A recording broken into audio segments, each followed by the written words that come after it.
Image point में आपका स्वागत है। मैं आज कक्षा 10 का मैथ का समानता श्रेणी चैप्टर लेकर के उपस्थित हुआ हूँ और हम लोग पढ़ेंगे आज समानता श्रेणी यानी चैप्टर 5.1 से लेकर के आपका जो भी चैप्टर है इस पे एक एक प्रॉब्लम को समझते हुए आगे चलेंगे। सबसे पहले हम जानेंगे कि समानता श्रेणी है क्या, आइए समझते हैं। देखिए, समानता श्रेणी का अंग्रेजी अरिथमेटिक प्रोग्रेशन होता है। अगर इसको हम संक्षेप में बोले तो ए से अरिथमेटिक, पी से प्रोग्रेशन, अर्थात एपी हुआ, ए और पी मिला करके एपी हुआ, इसे एपी भी कहते हैं। है क्या? कहेंगे किसी निश्चित संख्या में कोई निश्चित पद जोड़ने पर जो श्रेणी प्राप्त होती है उसे हम समानता श्रेणी कहते हैं। अर्थात कोई पद में कोई निश्चित पद जोड़ने पर जो श्रृंखला प्राप्त होती है उसे हम समानता श्रेणी कहते हैं। इस तरह हम इसकी परिभाषा दे सकते हैं, किसी संख्या में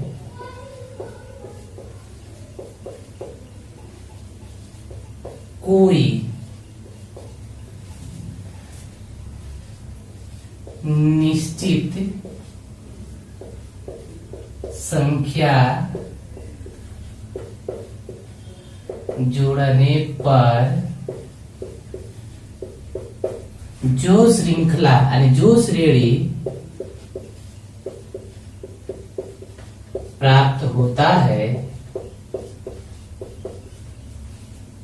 उसे समांतर श्रेणी कहते हैं। समांतर श्रेणी कहते हैं। इसे संक्षेप में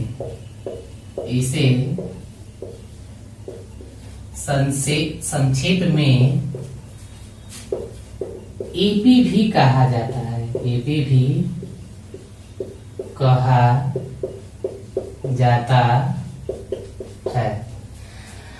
अब देखिए यहाँ पे बोल रहा है किसी संख्या में कोई निश्चित संख्या जोड़ने पर जो श्रेणी प्राप्त होता है उसे समांतर श्रेणी कहते हैं। इसे संक्षिप्त में एपी भी कहा जाता है। अब देखो यहाँ पे अगर हम कोई निश्चित संख्या के स्थान पर इसके स्थान पर हम पद भी कर सकते हैं। तो यानी किसी पद में कोई निश्चित पद, इसके स्थान पर हम पद भी कर सकते हैं क्योंकि इसमें पद के ही रूप में चलने वाला है। पद को संख्या है, संख्या को पद कर सकते हैं। अगर हम एपी की बात करें तो देखो यहाँ पे एपी जो है कैसे बनेंगे। मान लेते हैं कोई पद ए है, ठीक है, ए है। अब इसमें हम कोई निश्चित पद जोड़े, देखिए इसमें निश्चित जो पद जोड़ा जाएगा वो डी जोड़ा जाएगा। डी से हम सूचित करेंगे यहाँ पे। तो इसमें ए प्लस डी जोड़ दिए यानी हुआ ए प्लस डी। फिर डी जोड़ेंगे, देखिए ए में हम डी जोड़ा था, ए प्लस डी हुआ। फिर हम ए प्लस डी में हम डी जोड़ेंगे तो ए प्लस को डी होगा। देखिए एगो डी मिलकर के 2 गो डी हो जाएगा यानी 2D कहलाएगा। फिर हम एक और डी जोड़ेंगे इसमें, यानी यहाँ पर हम लेते हैं a प्लस 2D में हम फिर डी जोड़ेंगे तो a प्लस यहाँ पे 2 गो डी और 1 गो डी यानी आपका हुआ 3D। इस तरह बढ़ते हुए चला जाएगा, ठीक है। यही हमारा क्या होगा, एपी प्राप्त होगा। अब देखिए यहाँ पे एपी को, इसको हम पहला पद कहेंगे, पहला पद। इसे हम A1 भी कह सकते हैं। इसको हम दूसरा पद कहेंगे, दूसरा पद को हम A2 कहेंगे। ये हमारा पद को दर्शा रहा है, पहला पद है, दूसरा पद है, तीसरा पद है, चौथा पद, इस तरह बढ़ते हुए जा रहा है। अब यहाँ पे देखिए तीसरा पद है, तीसरा पद, इसको हम A3 कहेंगे। ये हमारा चौथा पद है, चौथा पद, इसको हम A4 कहेंगे। इधर बढ़ते हुए जाएगा, इसका जब जाएगा तो इसका एक अंत होगा, ठीक है, उसको हम एनवा पद कहेंगे। जहां भी जाए अंतिम पद यानी अंतिम पद जरूर होगा, उसको हम एन कहेंगे, एनवा पद कहेंगे। अब देखिए यहाँ पे जैसे कि एग्जाम्पल की हम तौर करें, यहाँ पे एग्जाम्पल में सवाल ऐसे भी पूछ सकता है कि एपी यहाँ पे देगा 5 7 9 11 डॉट डॉट डॉट का तीसरा पद क्या होगा? तीसरा पद, इसको हम तीसरा पद को A3 कहेंगे। क्या होगा? क्या होगा? एक नंबर में पूछा जा सकता है इसको। इसका हम हल कैसे करेंगे? इसका हमें A3 का मान निकालना है। देखिए A3 बोल रहा है, देखिए नीचे जो 3 निकल, यही से पता चले कौन सा संख्या पे जाना है। ये 3 है, तीसरा पे जाएंगे। देखिए ये जो है A1 है, A2 है, ये आपका A3 है। A3 के मान आपका 9 होगा, ए मान क्या हो जाएगा? आंसर हो जाएंगे। तो AB में ऐसे चलेंगे जो बार बार कोई पद जोड़ते हुए जाएंगे। अब ये सवाल का जो संख्या जोड़ी जा रही है वो क्या कहलाएगा? आइए इसके आगे हम देखते हैं ये क्या कहलाएगी।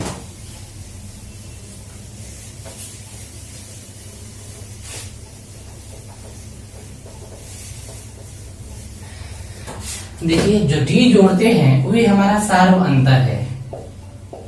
सार्व अंतर, इसको अंग्रेजी में हम कॉमन डिफरेंस कहेंगे। कॉमन डिफरेंस ये क्या है? कहेंगे एपी में जो निश्चित पद जोड़ी जाती है, एपी में जो निश्चित पद जोड़ी जाती है उसे हम सार्व अंतर कहते हैं। इसे स्मॉल डी से सूचित किया जाता है। आइए ध्यान समझ लेते हैं। एपी में जो निश्चित पद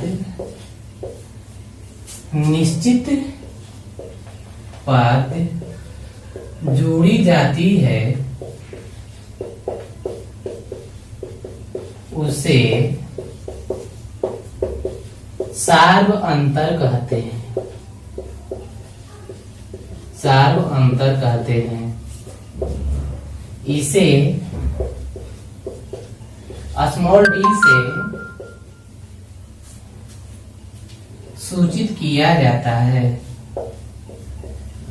सूचित किया जाता है।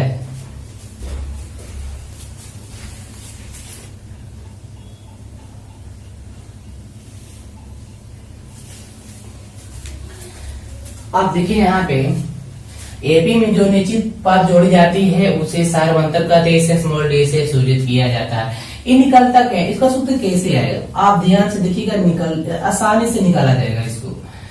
हमें डी का फार्मूला चाहिए ना। देखिए अगर हम एपी की बात करें, अगर हम लेते हैं 3 5 और 7 डॉट डॉट करते हैं, तो ये बताइए कि जो पद जोड़ा जा रहा है वही सार्व अंतर है, वही डी का मान है। 3 में हम कितना जोड़ेंगे तो 5 आएगा? 2 जोड़ेंगे ना। 3 में हम 2 जोड़ेंगे तो 5 आएगा।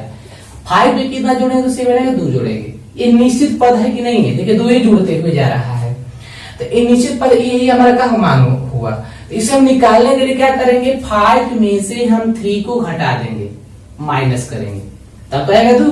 या 7 में से हम 5 को घटाएंगे, यानी 5 को घटाएंगे तो आपका 2 आएगा। तो ध्यान देने वाली बात यह है कि ये आपका A1 है, A2 है, A3 है। अगर हम इस पर विचार करें तो A2 है, A3 यानी A1 है, तो A2 में से A1 घटेगा, A2 माइनस A1, A3 निकलेगा। या जब हम इस पर विचार करते हैं तो 7 में 5 घटेगा तो 2 आएगा, यानी 7 है क्या? A1 A2 A3, यानी A3 है, माइनस क्या घटेगा? 5 पे क्या है? तो A1 A2 यानी A2 है। ये हमारा फार्मूला आया। अब देखो इसको फार्मूला लिख सकते हैं A2 माइनस A1 या A3 माइनस A2। अगर हम जनरली फार्मूला यूज करते हैं, देखिए ध्यान से कैसे निकालेंगे। अगर हम जनरली की बात करते हैं तो ये 3 है तो ये 2 हो रहा है, यानी ये घट रहा है। 2 का स्थान पर हम लिख सकते हैं 3 माइनस 1। तो यहाँ पर हम इसमें से घटाएं तभी तो आ रहा है। अगर यहाँ पर 4 रहेगा तो यहाँ पर 3 होगा। यहाँ पर 2 है, देखो है 3 था तो 2 था, 4 तो 3। अगर यहाँ 5 रहेगा तो यहाँ पर 4 होगा, यानी ये घट के लिखा रहा है। इसको ऐसे भी 5 1 4 4 5 माइनस 4 यानी 5 माइनस 1, 5 में से 1 घटेगा तो 4 आएगा। एक घट रहा है, यहाँ को जो स्थान है यहाँ पर लिखने में एक घट रहा है, तो इसको कैसे लिखेंगे? अगर यहाँ पे a न होगा तो ये आपका n-1 होगा। ये हमारा जनरल फॉर्मूला हुआ an-1, ये सारा अंतर का फॉर्मूला हुआ। इस पे एग्जांपल समझ लेते हैं, सवाल आएगा कैसे। एग्जांपल देखिए, एग्जांपल कह देगा कि AP 5 9 13 डॉट डॉट डॉट का प्रथम पद एवं सार्व अंतर ज्ञात करें। हल इसे कैसे हम ज्ञात करेंगे, ध्यान से देखिएगा। अगर हम प्रथम पद निकालना है, प्रथम पद को हम A कहते हैं या A1 कहते हैं, A कहें या A1 कहें, बात बरोबर है। तो A बराबर है, प्रथम पद क्या है 5 है, तो A बराबर 5 हो जाएगा। और D का मान निकालना है, सार वन को D कहते हैं, D बराबर सूत्र से यहां से निकालेंगे A2 माइनस A1 D बराबर A2 कौन है, 5 नहीं है, 5 A1 है, A1 A2 9 है माइनस A1 5 है, घटाएंगे तो हमारे पास 4 आएगा। आंसर बंदर का मान 4 आएगा, आपका आंसर हो जाएगा। तो 5.1 में ये हमारा जो है थ्योरी है, यानी प्रथम पद निकालना, द्वितीय पद निकालना और इसमें सार्वंतर निकालना। और हम लोग ये समझेंगे कि एपी कब होगा, कब एपी नहीं होगा। जब डी का मान समान रहेगा तो एपी कहलाएगा, और डी का मान समान नहीं रहेगा तो एपी नहीं कहलाएगा। तो इसको नोट के तहत हम लोग समझ लेते हैं, यदि डी का मान समान रहे तो वह एपी में है, एपी में है, एवं डी का मान समान नहीं रहे तो वह एपी में नहीं होगा, एपी में नहीं है। तो हम लोग समझ लिए, इस पे पूरा विचार कर लिए कौन कौन एपी में होगा, कौन कौन एपी नहीं होगा। एग्जाम्पल की बात करें यहाँ पे, देखिए एग्जाम्पल समझते हैं ऊपर।